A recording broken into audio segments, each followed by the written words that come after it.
জাস্টিনিয়ানের plague এক প্রাচীন মহামারী যা রোম সাম্রাজ্যকে কাঁপিয়ে দিয়েছিল। মানব ইতিহাসে এমন কিছু মহামারী আছে যেগুলো শুধু প্রাণহানি ঘটায়নি, বরং পাল্টে দিয়েছে গোটা সভ্যতার গতিপথ। তেমনি এক ভয়াবহ মহামারী ছিল জাস্টিনিয়ানের প্লেগ, যা 541 খ্রিস্টাব্দে শুরু হয়ে কয়েক দশক ধরে দুনিয়ার এক বিশাল অংশে তাণ্ডব চালিয়েছিল।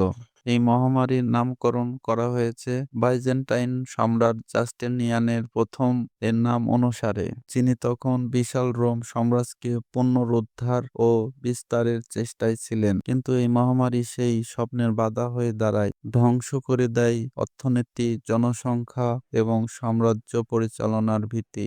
জাস্টিনিয়ানের প্লেগ ছিল বিউবনিক প্লেগের একটি ভয়াবহ রূপ, যেটি ছড়ায় ব্যাকটেরিয়ার মাধ্যমে, মূলত ইঁদুর ও পিশুর মাধ্যমে।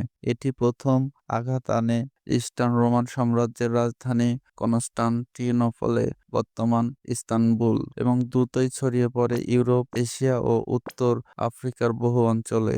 ইতিহাসবিদদের মতে এই প্লেগে 25 থেকে 50 মিলিয়ন মানুষের মৃত্যু হয়, যা তখনকার বিশ্বের প্রায় 1/4 জনসংখ্যার সমান।